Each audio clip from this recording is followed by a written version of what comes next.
Pellet குண்டுகளை use பண்ணதை நான் அங்கே ரெகக்னைஸ் பண்ணலை. அது ஒரு இடத்துல நடந்திருக்கும். பட் ஆனால் பெல்லட் குண்டுகளை பயன்படுத்துகிறாங்க அப்படிங்கிறதுக்கான ப்ரூஃப் இருக்குது. என்ன அப்படின்னா, பக்கத்தில் இருக்க போலீஸ் ஸ்டேஷன் வந்து பார்த்திங்கன்னா, முதல் நாள் அங்கே இருக்கிற தோழர்கள் வந்து பார்த்திங்கன்னா ஃபுட் அரேஞ்ச் பண்ணாங்க.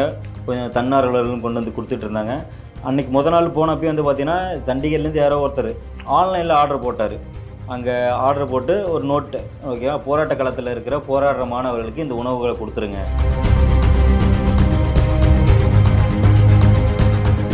எவ்வளோ பேர் அங்கே தாக்கப்பட்டிருப்பாங்க? ஏதாச்சும் உயிர் ஏற்பட்டதுங்களா? இல்லைன்னா பலமான அடி, மண்டையிலேருந்துலாம் ரத்தம் வந்து ஒருத்தவங்களை தூக்கிட்டு போயிட்டு இருந்தாங்க. கை காலெலாம் ஒரு சிலருக்கு நடக்க முடியாத கட்டு போட்டுட்டு இவ்வளோ பெரிய கட்டு போட்டுட்டு அடுத்த நாள் ஸ்டேஜில் வந்து உட்காந்துருந்தாங்க. அவங்க எல்லோரும் வேணாம் தேவை போங்க அப்படின்ற மாதிரி சொல்கிறாங்க. இல்லை, நான் இருக்கேன் தெரியட்டும். இதில் ஆணிலாம் வச்சு அடிச்சிருக்காங்க. அந்த லத்தி பார்த்தீங்கன்னா 5 அடிக்கு இருக்கும் சார். நம்ம ஊரில் பிறகு சின்னதாக இருக்காது. நம்ம மூங்கில் கம்பு இவ்வளோ பெருசு இருக்கும் தெரியுமா, இவ்வளோ மொத்தத்துக்கு அப்படியே 5 அடிக்கு அவ்வளோ பெருசு. நான் என்னடா சும்மா விளாட்றத மாதிரி அவங்களால தூக்கிட்டு கூட அதை எடுத்துகிட்டு போய் கீழே வச்சு இழுத்துக்கிட்டே போகிறாங்க போலீஸ். அதை அவ்வளோ பெரிய கொலை பண்ணுறதுக்கு அதை பயன்படுத்தலாம். டெல்லியில் நடக்கிறது, மாணவர்களை தாக்குறது பாசிசம்னா, தமிழ்நாட்டில் மாணவர்களை அடிக்கிறதும் ஒடுக்கிறதும் போராட்டங்களை நடக்க விடாமல் தடுக்கிறதும் அனுமதி மறுக்கிறதும் பாசிசம் தான். அதை இந்த தமிழ்நாடு அரசு பண்ணக்கூடாதுன்ட்டு நான் திரும்ப கோரிக்கை வைக்கிறேன்.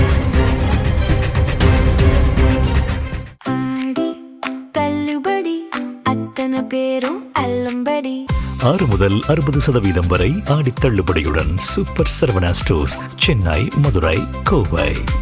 இந்த ஃபேர் நீட்டுக்கும் பேன் நீட்டுக்கும் இருக்கிற வித்தியாசம் என்ன? அது ஜென்ரலாக புரிஞ்சிக்க முடியுது. அது வட இந்தியாவில் ஃபேர் நீட்டு, தமிழகத்தில் வந்து பேன் நீட்டு, அது புரிஞ்சிக்க முடியுது. ஆனால் இந்த பேன் நீட்டுன்றதே ஒரு மோசடி, டோட்டலாகவே ஒரு மோசடி. சுமார் ஒரு 35,000 கோடி ரூபாய் வந்து அந்த நீட்டு கோச்சிங்காகவே இந்தியாவில் வந்து செலவு செய்யப்பட்டுக்கிட்டு இருக்கு. தனியார் மருத்துவக் கல்லூரிகள் வந்து பெரிய அளவுக்கு அதில் பலனடைஞ்சிக்கிட்டு இருக்காங்க. இப்போ நீங்கள் வந்து பேன் நீட்டுக்கு ஃபேர் நீட்டுக்குள்ளேயும் போயிட்டு வந்திருக்கீங்க, அந்த போராட்டத்துக்குள்ளேயும் போயிருக்கீங்க. பேன் நீட்டுன்னு தமிழ்நாட்டில் நடந்த போராட்டத்துலேயே வந்திருக்கீங்க. இந்த ஃபேர் நீட்டை சொல்கிறவங்களுக்கு இந்த பேன் நீட்டுன்ற நம்மளுடைய கோரிக்கையை அவங்களுக்கு எந்த அளவுக்கு புரியுது, அதை அவங்க ஏற்றுக்கிறாங்களா அப்படின்ட்டு. ஏன்னா பல மாநிலங்கள், கேரளா உட்பட பல மாநிலங்கள் வந்து நீட்டுக்கு ஃபேவராக தான் இருக்குது. அதில் வந்து ஃபேர்னஸ் தான் கேட்குறாங்க. பட் நீட்டை வந்து பேன் பண்ணோன்ற ஒற்றை கோரிக்கை வந்து தங்கி அனிதா சாவிலிருந்து நமக்கு அது வந்து ஒரு உறுதியான கோரிக்கையாக மாறிச்சு. முதல்வர் விஜய் கூட அதுக்கு போயிட்டு வந்தார், உங்கள் வீட்டுக்கு வந்தார். ஸோ இந்த பேன் நீட்டை வந்து இந்த ஃபேர் நீட்டு கோரிக்கை வைக்கிறவங்க எப்படி புரிஞ்சுக்கிறாங்க? நம்ம முதல்ல என்ன அதில் புரிஞ்சுக்கணும் அப்படின்னு பார்த்தோன்னா, தமிழ்நாட்டில் இதுக்கு முன்னாடி என்ட்ரன்ஸே கிடையாது. என்ட்ரன்ஸ் இல்லாமல் நம்ம 12ஆம் வகுப்பு மதிப்பெண் அடிப்படையில் தான் இங்கே அனைத்து அட்மிஷனும் நடக்கும் அப்படின்ற மாதிரி நம்ம இதுக்கு முன்னாடி முன்னாள் முதல்வர் கலைஞர் அவர்கள் வந்து பார்த்திங்கன்னா இதை தடை பண்ணியிருந்தாங்க. தடை பண்ணிட்டு, ஏன்னா அதுக்கு வந்து லெவல் பிளேயிங் ஃபீல்டு இல்லை, ஒருத்தன் கோச்சிங் கிளாஸ் போயிட்டு வரான், ஒருத்தன் கோச்சிங் கிளாஸ் போகிறதுக்கு வாய்ப்பே இல்லைங்கிறதுனால தான் நம்ம வந்து பார்த்தீங்கன்னா இந்த நுழைவுத் தேர்வு வேணான்ற முடிவுக்கு இருந்தோம். ஸோ அது நல்லா தான் போயிட்டு இருந்துச்சு. அதில் எந்த ஒரு முறைகேடுகளும் நடக்கலை. அதனால் தமிழ்நாடு அதுக்கு பழக்கப்பட்ட ஒரு மாநிலம். திடீர்னு பேனுங்கிறது வந்து பார்த்தீங்கன்னா இங்கே இருக்க மாநில உரிமைகளுக்கு எதிரான இருக்குது. இங்கே இருக்க ஏழை எளிய மாணவர்களுக்கு, கிராமப்புற மாணவர்களுக்கு, ஸ்டேட் போர்டில் படிக்கிற மாணவர்களுக்கு, சோஷியல் ஜஸ்டிஸ்க்கு எதிராக இருந்திருக்கு. ஸோ அதனால் வந்து பார்த்தீங்கன்னா நம்ம அப்பையிலேருந்தே தெளிவாக நீட்டு வேணாங்கிறதுல நம்ம உறுதியாக இருக்கோம். நம்மளுடைய கோரிக்கைகளுமே நியாயமானவையாக இருக்குது. மற்ற மாநிலங்களை ஒப்பிடும்போது வந்து பார்த்திங்கன்னா, அங்கே வந்து பார்த்திங்கன்னா இதுக்கு முன்னாடியே வந்து பார்த்திங்கன்னா மாநில அளவில் ஒரு என்ட்ரன்ஸ் எழுதுவான். மாநில அளவில் இருக்கிற ப்ரைவேட் காலேஜஸ்க்கு ஒரு காலேஜும் தனி என்ட்ரன்ஸ் எழுதிக்கிட்டு இருந்தான். நேஷ்னல் லெவலில் இருக்கிறதுக்கு ஒரு என்ட்ரன்ஸ் எழுதிக்கிட்டு இருந்தான். ஸோ அந்த மாதிரி இருக்கிற அவங்களுக்கு நீட்டுன்னு ஒரே நுழைவுத் தேர்வாக வரும்போது, ஓகே, இப்போ நான் இத்தனை எக்ஸாமுக்கு படிக்கிறதுக்கு இந்த ஒரு எக்ஸாமுக்கு படிச்சு போகிறாங்க மனநிலையில் அவங்கள இருக்காங்க. அந்த எக்ஸாம்ஸ்க்கு செலவு பண்ணி படிக்க வேண்டிய ஒரு குரூப் ஆஃப் பீப்புள்ஸ் இருக்காங்களே, செலவு பண்ணுறதுக்கு தயாராக இருக்கிற, செலவு பண்ணுறதுக்கு என்னால் முடியுன்ற குரூப் ஆஃப் பீப்புள்ஸ் இருக்காங்க இல்லையா. ஸோ அவங்களோட மனநிலை எல்லாமே வந்து பார்த்திங்கன்னா ஃபேர் நீட், ஓகேங்களா. அவங்க இந்த நுழைவுத் தேர்வுன்னு ஒன்று இல்லாமல் இங்கே ஸ்டேட் போர்டில் நம்ம வாங்குகிற மார்க்கை வச்சு அட்மிஷன் போடலாங்கிற அதையே அவங்க ஃபீல் பண்ணவே கிடையாது, உணர்ந்ததும் கிடையாது. ஸோ அதனால் அவங்களுக்கு ஃபேர் நீட் அப்படிங்கிறத நோக்கி அவங்க இருக்காங்க. பட் ஆனால் அவங்க யாராக இருந்தாலும் மாநில உரிமைக்கு இப்போ நம்ம புரட்சியாளர் அம்பேத்கர் அவரோட பேரன் பிரகாஷ் அம்பேத்கர் வந்து பார்த்தீங்கன்னா, ரிசைன்லாம் போகாது. எஜுகேஷன் வந்து டீசென்ட்ரலைஸ்ட் ஆகணும் அப்படின்னு பதிவு போட்டிருக்காரு. தங்கை அனிதாவுக்கு அதுதான் வந்து பார்த்தீங்கன்னா, சரியான ட்ரிபியூட்டா இருக்குன்ற மாரி அவர் பதிவு போட்டிருக்காரு. நம்ம வெஸ்ட் பெங்கால்ல வந்து பார்த்தோன்னா, கல்வியாளர் அனில் சக்டோபல்னு நெனைக்கிறேன். ஸோ அவரும் வந்து பார்த்தீங்கன்னா, நீட்டுங்கிறது இருக்கக்கூடாது. மாநிலங்களோட உரிமையில தலையிடுறது அப்படிங்கிற விஷயத்த அவர் இங்க வந்தே பேசிட்டு போயிருக்காரு. ஸோ அங்கேயும் இங்கேயும் வந்து பார்த்தீங்கன்னா, இதுக்கு பின்னாடி இருக்கிற இந்த கல்வியாளர்கள், சமூகம் சார்ந்து இயங்குறவங்க வந்து பார்த்தோன்னா, நீட்டுக்கு பின்னாடி இருக்கிற நீங்க சொன்ன மாரி 35,000 கோடியில சு வெங்கடேசன் பேசியிருக்காரு. 65,000 கோடி சந்தை மதிப்புள்ள கோச்சிங் சென்டரோட இதில அவ்வளோ பிசினஸ் நடந்துட்டு இருக்கு. அது இன்னொரு 4 வருஷத்துல 1,00,000 கோடியே எட்டும். அப்படின்றதையும் சொல்லியிருக்காரு. ஸோ அதனால தான் வந்து பார்த்தீங்கன்னா, அவங்க இந்த பேன் நீட்டுங்கிற இடத்துக்குள்ள அவங்க இன்னும் போகல. நம்ம பேன் நீட்ட தாண்டி அத நம்ம கொஞ்சம் கூட ஏத்துக்கிற இடத்துல நம்ம இல்ல. இதுதான் அவங்களுக்கும் நமக்கும் உள்ள வித்தியாசம். கல்வியில வந்து பார்த்தீங்கன்னா, உலக சந்தைக்கு நம்ம தொறந்து விட்டுட்டோம். ஃபாரின் டைரக்ட் இன்வெஸ்ட்மென்ட் கொண்டு வரோம். இங்க இருக்கிற யுனிவர்சிட்டீஸ்லாம் நம்ம உலகத்துல இருக்க யுனிவர்சிட்டீஸ் கூட கொலாபரேட் பண்ணிக்கிறோம். ஆ அப்படின்ற மாரி அவங்க சொல்றாங்க. ஸோ இது எல்லாமே வந்து பார்த்தீங்கன்னா, நம்ம எஜுகேஷன ஓப்பன் பண்ணி விட்டுட்டோம். உலக சந்தைக்கு தொறந்து விட்டுட்டோம் அப்படின்னா, இங்க இருக்கிற நமக்கு வந்து பார்த்தீங்கன்னா, கல்வி எட்டாக்கனி ஆயிடும். யுஜிசியில வந்து பார்த்தீங்கன்னா, அந்தந்த கல்லூரிகளுக்கான ஃபண்ட வந்து நீங்களே தான் கிரியேட் பண்ணிக்கணும். நாங்க குடுக்க மாட்டோம். அப்படிங்கிற இடத்துலலாம் அவங்க கொண்டு வந்து நிக்கிறாங்க அப்படின்னா, நான் இங்க படிக்கிற அந்தாண்டம் காலேஜ்லயோ, பச்சைப்பாஸ் காலேஜ்ல 4000, 5000 கட்டி என்னால இப்ப என்னால படிச்சிட முடியும். அதுக்கப்புறம் அந்த மாரி வந்துருச்சு அப்படின்னா, 30,000, 40,000 கட்டணும் அப்படின்னா, கண்டிப்பா முடியாது. இவங்க தரம் குத்தான கொண்டு வரேன், நல்ல இன்ஃப்ராஸ்ட்ரக்சர கொண்டு வரேன் அப்படிங்கிற பேர்ல, இங்க ஈஸியா மாணவர்கள் படிக்கிற விஷயத்த வந்து பார்த்தீங்கன்னா, இவங்க கல்லூரிய நோக்கி வர்றத தடை பண்ற ஒரு விஷயமா தான் பண்ணிக்கிட்டு இருக்காங்க. ஸோ அதோட ஒரு முக்கியமான ஒரு வடிவம் தான் நீட். அதனால தான் நம்ம முழுமையா எதிர்க்கிறோம். இல்ல கேள்வி அகைன் வந்து இந் அங்க வந்து ஒரு பிராக்டிஸ்குள்ள இருந்தாங்க. அவங்கள வந்து நீட் வந்து ஒரு காமன் எக்ஸாம்ன்ற அடிப்படையில அவங்க ஏத்துக்கிட்டாங்கன்னு நீங்க ஆமா. சொல்றீங்க. என்ஜினியரிங் படிக்கிறவங்க இருக்காங்க. ம். ஆர்ட்ஸ் காலேஜ்ல படிக்கிறவங்க இருக்காங்க. மெடிக்கல் படிக்கிறவங்க இருக்காங்க. இப்போ அமைச்சர் நிர்மல்குமார் கூட சொல்லியிருந்தார். இந்த மாதிரி அது ஒண்டி தான் நீங்க படிக்கணுமா? ம். மாத்தி படிக்கலாம்ல அப்படின்னு.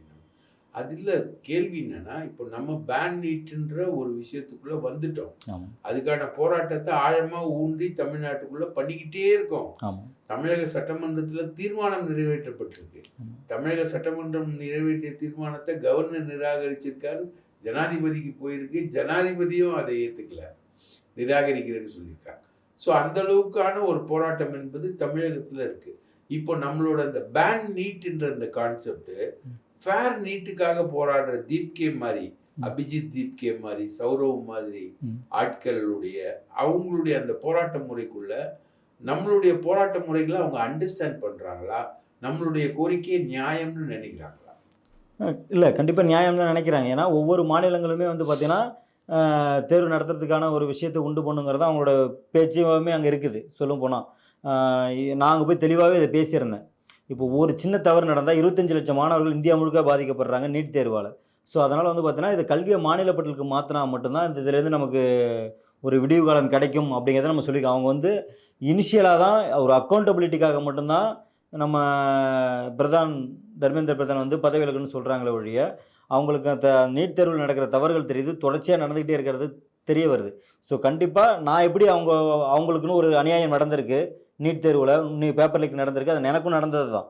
பட் ஆனா நான் ஃபேர் நீட்டுக்கு ஆதரவான ஆள் கிடையாது. பேன் நீட்டுக்கு ஆதரவான ஆளு. அவங்க பாதிக்கப்படும்போது நான் போய் நின்னேன்.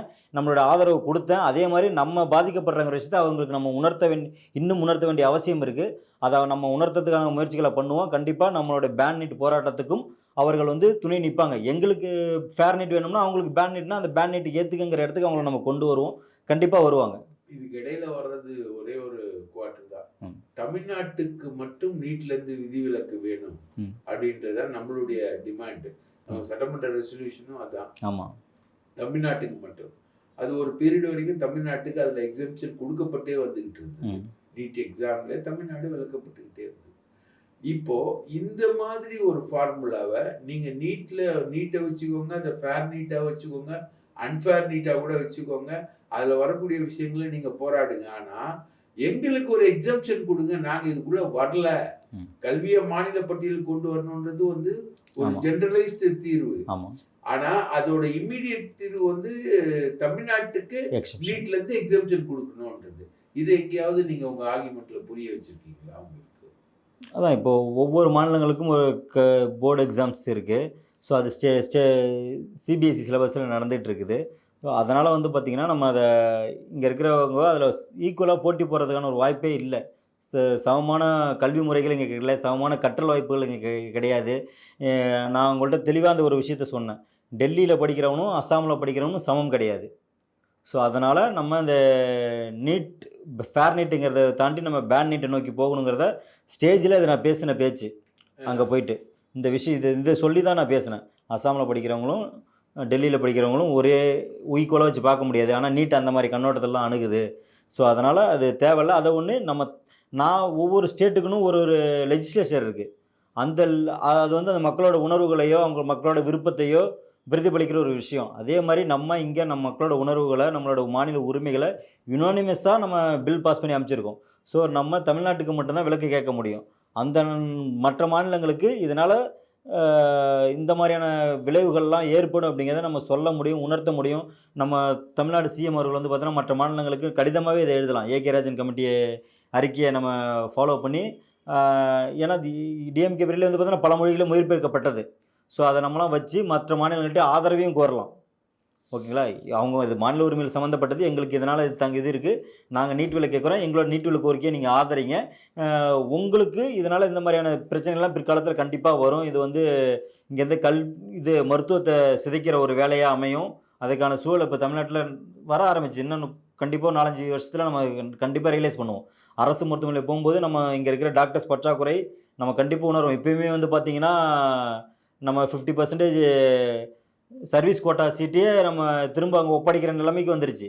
அப்போ அவன் கண்டிப்பாக கவர்மெண்ட் ஹாஸ்பிட்டல் வந்து வேலை பார்க்க போகிறது கிடையாது, ப்ரைவேட்டாக தான் போவான். அப்போ இங்கே ஏதோ ஒரு உயர்தர சிகிச்சைக்கு போகும்போது அதுக்கான டாக்டர்ஸ் கவர்மெண்ட் ஹாஸ்பிட்டலில் இருக்க மாட்டாங்க. அந்த சூழல் நோக்கி இதெல்லாம் நம்ம அவங்களுக்கு எடுத்து உணர்த்தி எங்களோட கோரிக்கைக்கு ஆதரவு தாங்க, உங்களோட கோரிக்கையில் நீங்கள் இருக்கீங்க, அதுக்கு நாங்கள் ஒரு மாநிலம் எடுக்கிற முடிவுக்கு நாங்கள் ஒத்துழைப்பு தரோம். பட் ஆனால் இதனால் இந்த மாதிரி சிக்கல்கள்லாம் ஏற்படுறதுக்கு வாய்ப்பு இருக்குங்கிற விஷயத்த நம்ம ஒரு சின்ன இதை நம்ம அவங்கள்ட்ட சொல்லுவோம். ஏன்னா நம்ம இதுக்கு முன்னாடி மொழி பிரச்சனைக்காக போராடணும். இப்போ தான் அவங்க ஒரு சில மாநிலங்கள் வந்து பார்த்தீங்கன்னா எங்கள் மொழிகள் அழிக்கப்படுது, ஹிந்தி இங்கே திணிக்கப்படுதுங்கிற விஷயத்துக்கு வந்து நிற்கிறாங்க. ஸோ இதை அவர்கள் உணர்ந்து கொள்றதுக்கும் சில காலங்கள் ஆகும், கண்டிப்பாக உணர்வார்கள். தமிழ்நாட்டில் இருக்கக்கூடிய அரசியல் கட்சிகளில் ஒரு நீட் எதிர்ப்பில் வந்து ஒரு கருத்தொற்றுமை இருக்கே தவிர ஒரு போராட்ட நடவடிக்கை ஒற்றுமை வந்து பெரிய அளவுக்கு இல்லை அப்படின்ற மாதிரி தோணுது. அதை பற்றி இல்லை, அது உண்மைதான், கண்டிப்பாக அது உண்மை. இப்போ வந்து பார்த்திங்கன்னா இதுக்கு முன்னாடி இருந்த அரசு என்ன பண்ணாங்க, எங்களை இப்போ கேள்வி கேட்குறாங்க, நாங்கள் இருக்கும்போது அவங்க ஏன் போராடுறாங்க, இப்போ அவங்க இருக்கும்போதே அவங்க எதுவும் பண்ணலையா அப்படின்ற குற்றச்சாட்டுகளை வைக்கிறாங்க. இப்போ முன்னாடி டிஎம்கே ஏடிஎம்கே மாற்றி வச்சுக்கிட்டு இருந்தாங்க. இப்போ ஒரு போராட்டம் போனாலே இங்கே இருக்கிற ஸ்டேட்டுன்னு ஒன்று இருக்குது. ஓகேங்களா? ஸ்டேட் இருக்குது.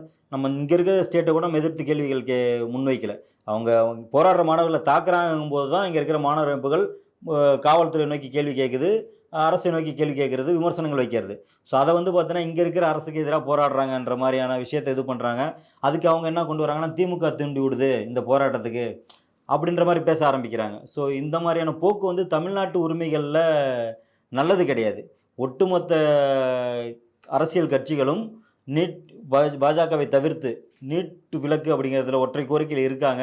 ஸோ எல்லோரும் கலந்து ஆலோசித்து ஒரு அனைத்து கட்சி கூட்டத்தை கூட்டி முதலமைச்சர் அவர்கள் நம்ம லெஜிஸ்லேச்சரில் என்ன பண்ணலாம், ஜுடிஷியரியில் என்ன பண்ணலாம், ஸோ மக்கள் போராட்டங்கள் நடந்துகிட்ருக்கு, அதுக்கு இங்கே இருக்கிற ஆட்சிக்கு எந்த ஒரு சிக்கலும் இல்லாமல் அவங்களோட போராட்டத்தை நம்ம எப்படி ஊக்குவிக்கலாம், சரி எதிர்கட்சிகள் போராடுறதுனா அதுக்கு நம்ம அனுமதி கொடுக்கணும்.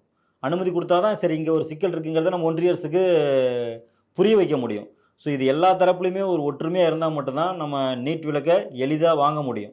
அதை விட்டு நமக்குள்ளேயே வந்து பார்த்திங்கன்னா 5 வருஷமாக நீ ஏன் போராடல, இப்போ ஏன் போராடல அப்படின்ற கேள்விக்கு இப்போ 5 வருஷமாக திமுக இருந்தபோது டிவிக்கே போராடி இருக்கலாம், இப்போ இருக்கிற தமிழக வெற்றி கழகம் போராடி இருக்கலாம், இல்லை ஏடிஎம்கே போராடி இருக்கலாம்.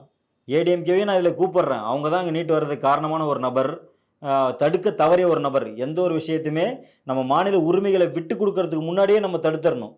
விட்டு கொடுத்துட்டோம்னா அதை மீட்கிறது அவ்வளோ சாமானியம் கிடையாது. இங்கே இருக்கிற ஒன்றிய பாஜக அரசுக்கிட்டே இருந்து அதை நீட் நமக்கு நல்லா உணர்த்தி கிட்டத்தட்ட 10 ஆண்டுகள் ஆக போகுது.